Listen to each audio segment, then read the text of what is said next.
Good afternoon, everybody. Just a short announcement at the top, and then we'll get right to it. I do want to announce that this week, Secretary Hagel authorized up to 1,300 more U.S. troops to deploy to Iraq. Approximately 1,000 of them will be soldiers from the 3rd Brigade Combat Team, 82nd Airborne Division, based at Fort Bragg, North Carolina. They will begin to deploy to Iraq in late January, and their mission will be to train, advise, and assist Iraqi security forces. This deployment is part of the additional 1,500 troops that the President authorized in November. And with that, we'll take questions. John. You said that the Secretary authorized up to 1,300, but there are only 1,000 coming from the 82nd Airborne. Do you know where those other 300 soldiers are coming from? The other 300 are deploying in various capacities from multiple services, in largely enabler capabilities, counterintelligence, logistics, a signal company. So it's multi-service. Army, Air Force, Marine Corps, and in smaller numbers, but in specific enabler capacities. And we've talked about this before, John, that quite a good chunk of the troops that will be included in this 1,500 would be devoted to those enabling capabilities. I don't have I don't have every unit. We can get that for you if you want that. I mean, the sourcing solutions have been arrived at. I just don't have each and one because they're small groups, and I just don't have that level of detail today. Jen?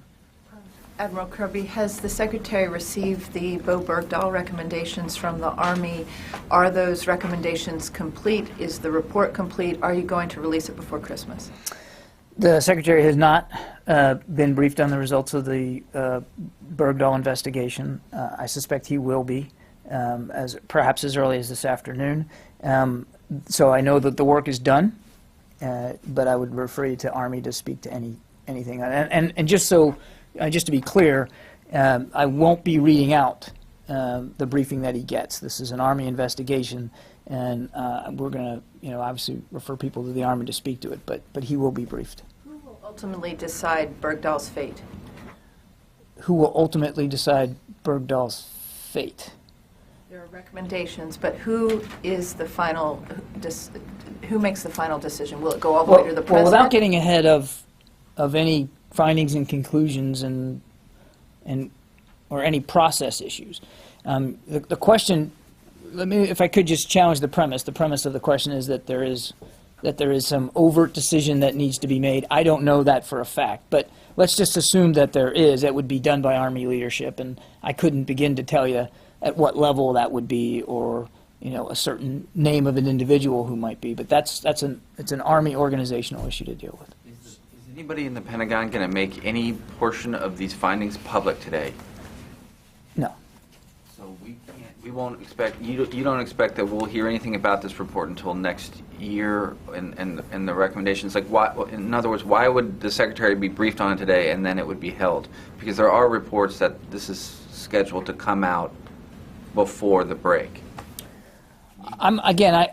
Justin, I can't get ahead of a process that doesn't belong to OSD. The Secretary is getting briefed because that's the appropriate thing for the Army to do, but it's for the Army to decide what the next steps are. And again, I just can't get ahead of that. So let me just put that aside, okay? But it is a fact, and you've seen this before, separate and distinct from any discussion about Sergeant Bergdahl.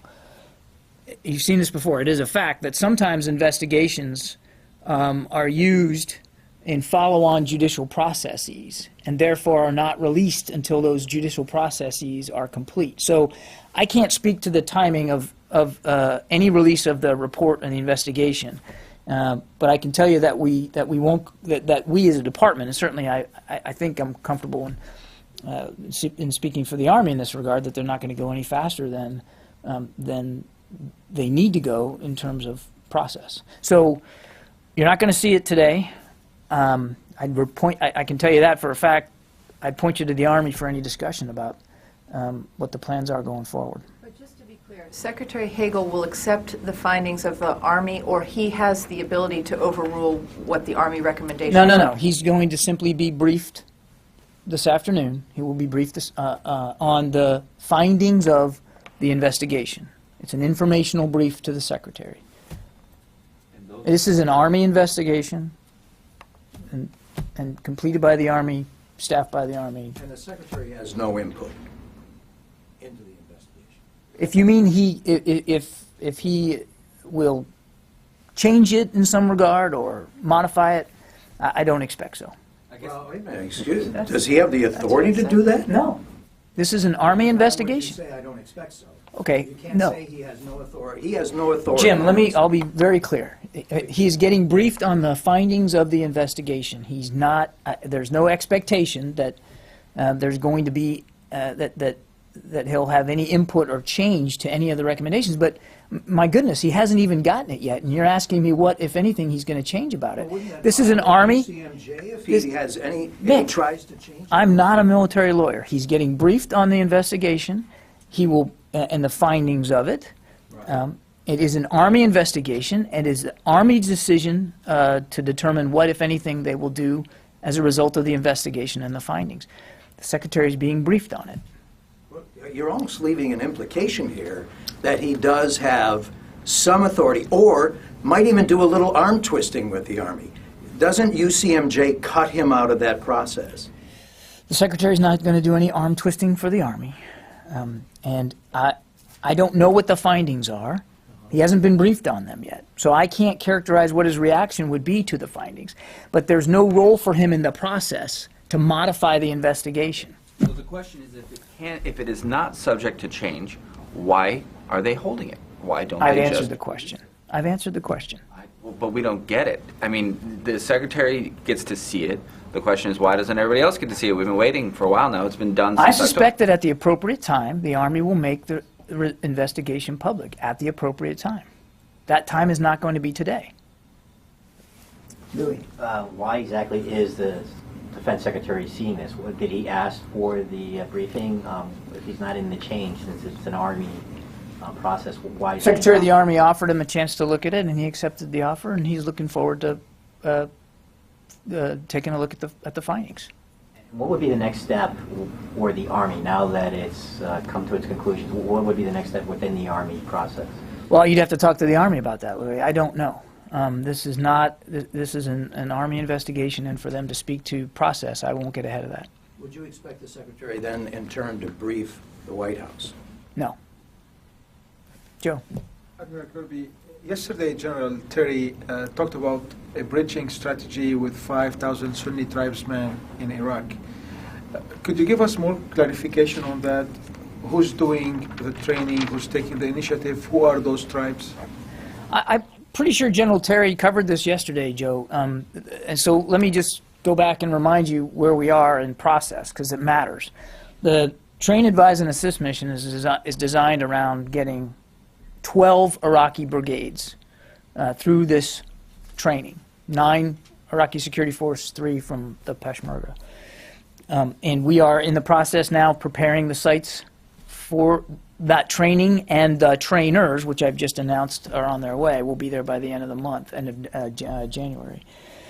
The focus initially will be on those 12 brigades, not on Sunni tribesmen. I have also said, and we will continue to say, that as part of this plan, eventually there could be training given to Sunni tribesmen. We're not at that stage right now. And whatever training of those tribesmen would occur would be done through, by, and with Iraqi security force trainers. Does that make sense? This is something that we've talked to them about, and they very much need to own. It doesn't mean we wouldn't help in some way, but we're simply not at that stage right now. The focus is, A, getting the trainers over there, getting the sites completed and ready to receive trainees, and then begin focusing on those 12 brigades. John, however, I got you, John. Maggie? I have 2 questions. This week, the President pardoned Private David Mannix, who was convicted of conspiring to steal military property. And I'm wondering if it's common for a president to pardon someone who's received a sentence of demotion following a court-martial proceeding, and was the Pentagon given a heads up on this? I don't know the answer to either of your questions. You're going to have to let. I won't speak to the president's decision-making process in this regard. The second question about precedent, we can look and see and try to get you an answer for that. I just can't help you with that. Okay, second one, there are reports that Boko Haram militants have kidnapped about 170 women and children in Nigeria. You guys sent a couple of drones and 80 personnel out there when there was a kidnapping in April, and I'm wondering, are you planning on stepping that up? Additional drones, additional personnel, or no? We've seen the reports about these additional kidnappings. We don't have any operational reporting to confirm it. Boko Haram remains a threat to the people of that region in Nigeria, and we have continued to partner and offer assistance to the Nigerian government with their counterterrorism efforts. I don't have anything to announce today in terms of specific assets or resources. Thank you, Admiral. I have a question about North Korea. There's many reports out there about the speculation of them being behind cyber attacks here in the United States. I was just curious from a military perspective what the U.S. military understanding is of North Korea's cyber capabilities, and are they a cyber threat from a military perspective? Well, without speaking to anything specific with regard to Sony Pictures, as you know, we take cyber threats very, very seriously. Cyber threats come from any number of state and non-state actors. I won't get into, you know, a laundry list here today, but this is something the Secretary takes very seriously. It's why he has devoted so much of his energy to the cyber domain.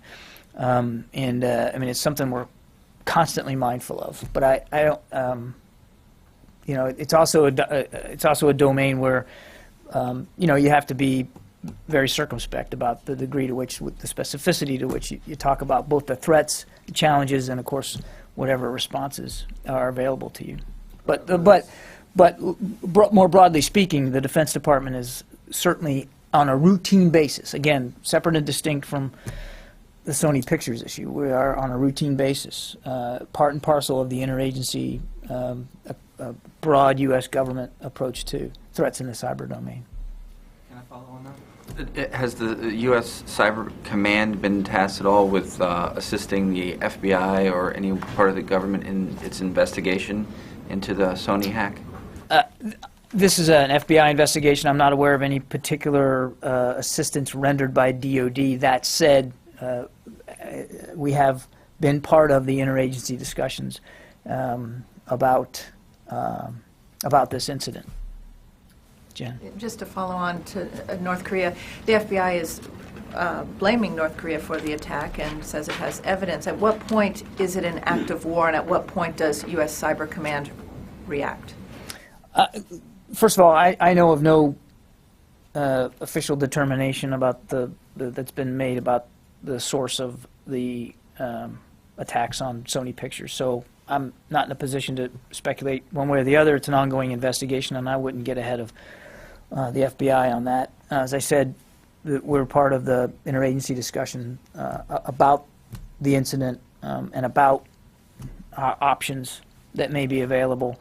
I'm also, you know, not able to lay out in any specificity for you what would be or wouldn't be an act of war in the cyber domain. It's not like there's a demarcation line that exists in some sort of fixed space on what is or isn't. The cyber domain remains challenging.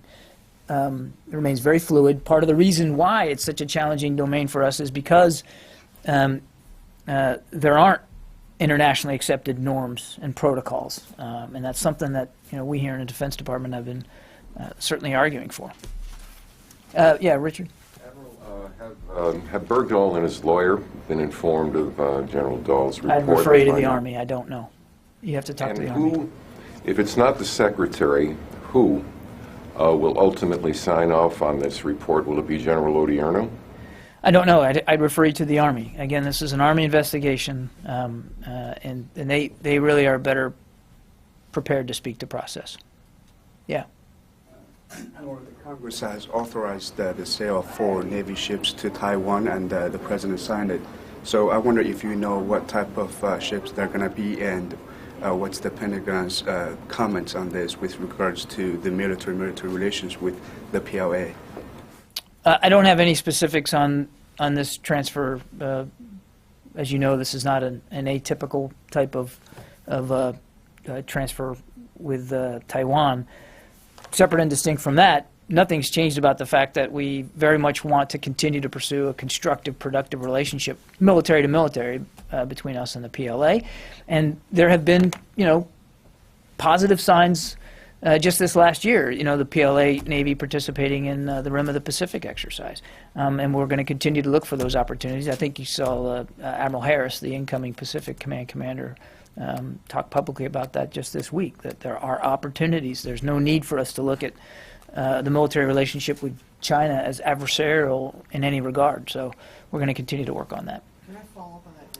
There's been precedent in the past for selling Taiwan vessels, excess vessels, as opposed to newly built ships. Can you explain a little bit if they would be from excess to inventory vessels, whatever we sell the Taiwanese? I just don't have that detail today, Tony. Is that something you can, maybe We in the can next try to year? look it up. I don't have it available to me. Sorry. Yep, John.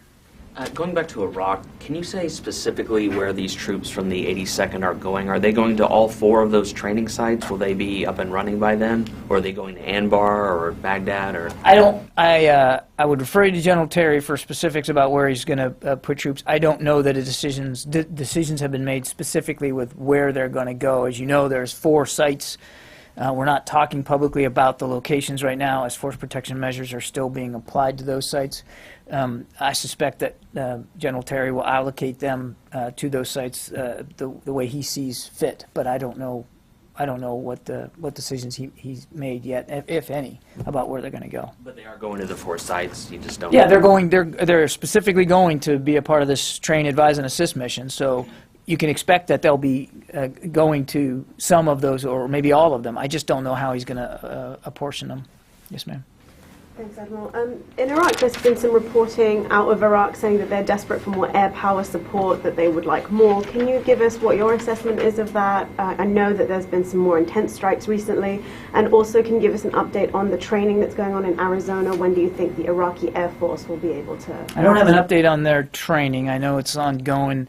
On the airstrikes, yes, I think there has been an expressed interest by the government of Iraq for more activity from the air, more airstrikes.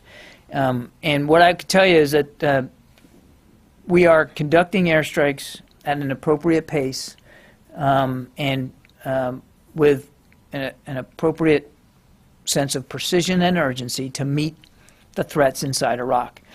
Both the threats posed by ISIL, where they are and what they're doing, and our ability to support Iraqi security forces and Kurdish forces on the ground.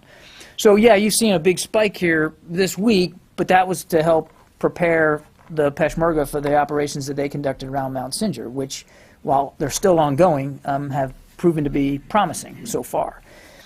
So there was a spike. Again, but that's in keeping with exactly the way we're approaching the business of airstrikes here. It's twofold. It's to go after them where we know we can and we should, but also to support Iraqi security forces on the ground. So you're going to see the numbers fluctuate every single day, and that's the measure that we're using to determine how many are done, where, and with what frequency. Does that make sense? Yeah. And then but I just want to. It's not just a matter of more or less. It's got to be appropriate to the threat and to the operations on the ground. And then just on the Iraqi Air Force, what is the level of confidence? Are the Iraqis participating in some of these strikes? Do you anticipate that they'll be participating more soon?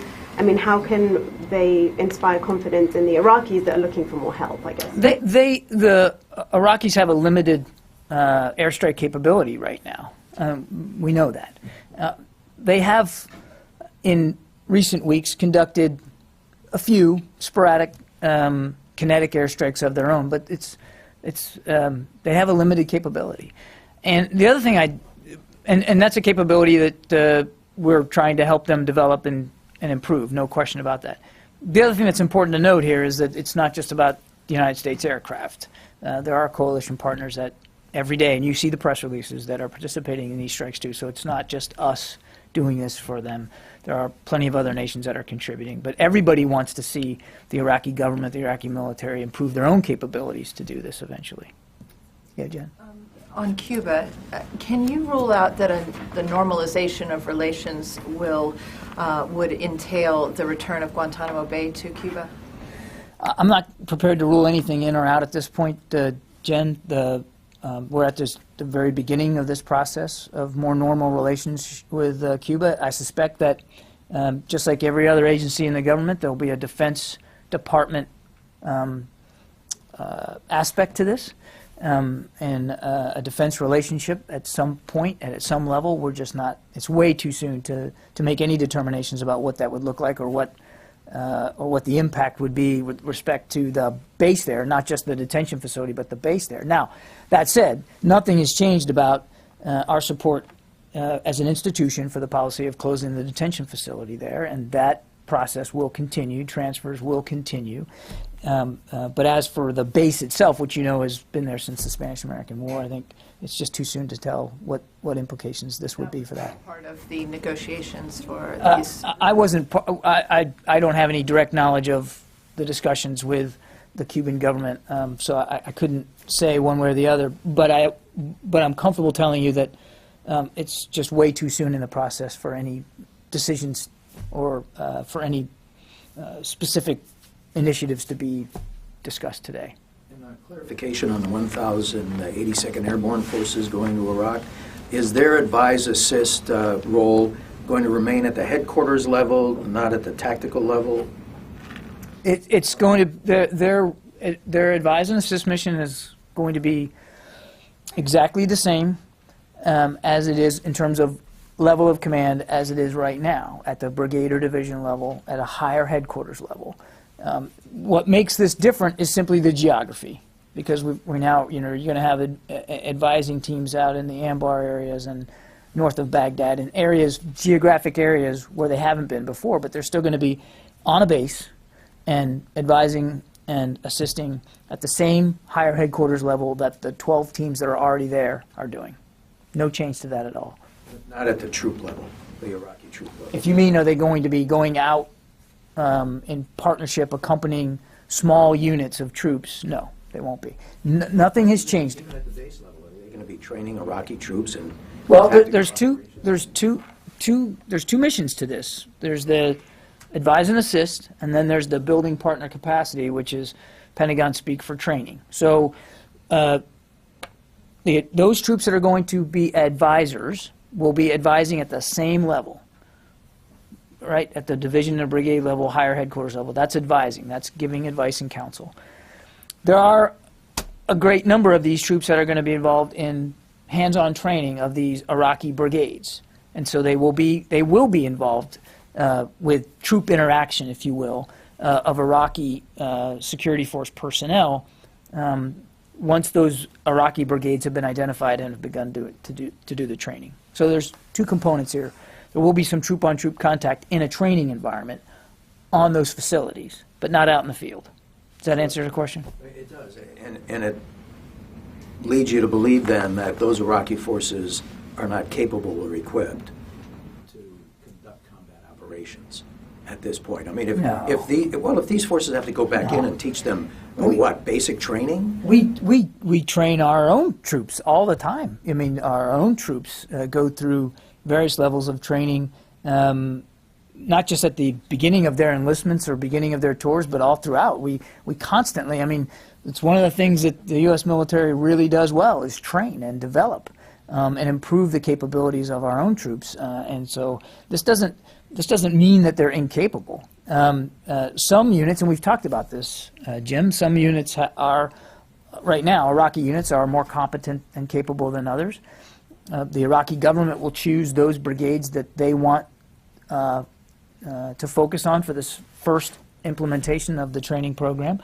And I suspect that the trainers working with them will find that they are at varying degrees of competence in various skills. But training is something you never stop doing, and you never stop trying to improve. And it doesn't. The fact that somebody's going through additional training doesn't mean that they're not competent or capable. It's just something we do. We have to just to stay ready.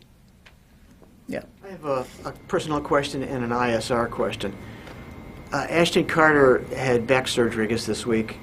We wish him well, but is there any potential that his recovery time might delay his nomination hearing into February? Do you have a sense of that one way or the other? I am not able to speak to Dr. Carter's health situation, it would be inappropriate for me to do that. I can tell you the Secretary wishes him well on his recovery as well. We all do, but I have nothing, I have no information and wouldn't speak to his recovery time frame and what that might look like. An ISR question, and every child in the United States is interested in. Is the Pentagon at all concerned that NORAD's Santa radar may be in danger of being cyber attacked or hacked, and are you taking any IA measures to prevent that? Our Santa radar? I didn't know we had one of those. Well, it's funny you should ask, Tony, because I did get an update this morning from NORAD. So just bear with me, and I'll this is coming right from NORAD. And they've broken this down for me helpfully in their various domains. So in the cyber domain, they tell me that their anti-Grinch firewall is up and monitoring for threats, and they are confident that the AGFW, anti-Grinch firewall, can defeat any malicious attacks. In the land domain, they tell me they verified load-bearing capacity for all rooftops that the reindeer will land on. In the maritime domain, they say that Aegis radars are calibrated to track Santa, and ships are standing by to conduct any lost gift rescue operations if necessary. So in case he drops anything off the sleigh, they can go, we got destroyers out there, we'll pick them up. Are those the missile defense capable cruisers you spent so much money? That gets into a level of classification I'm not really prepared to go into. I don't think that would be helpful. Why did you withhold that information from Jim Gregory's daughter when she was here? Well, I didn't have it at the time. It's not really about withholding. I know we like to hold on to secrets here, but Will Santa be on time? every indication we have is that he will be. I have no indication otherwise, let me put it that way. In the missile domain, they tell me their radars can detect any and all objects traveling through North American airspace and its approaches. In the space domain, our infrared detecting satellites are calibrated to see Rudolph's nose. That's right here. Again, you're asking me for a level of detail that I'm really not able to get into. It's classified. And then in the air domain, they report that Canadian NORAD region and continental NORAD region are ready to escort Santa when he enters U.S. and Canadian airspace. Through our coordination with the FAA and NAV Canada, we can confirm that North American airspace is safe for sleigh travel. So there you go. Have F-22s been delegated to a patrol mission? Well, come on now. We don't talk about the specifics of force protection measures. We just don't. But I can tell you, it sounds to me like they are very ready for Santa. Maybe they'll name a Rudolph and reindeer after you then. That would be very nice. I'd like that. Anything else? That might be a good way to end it. Listen, it's the last press briefing for the year. I wish all of you, and Secretary Hagel wishes all of you a happy holiday season, and we'll see you on the backside. Thanks very much.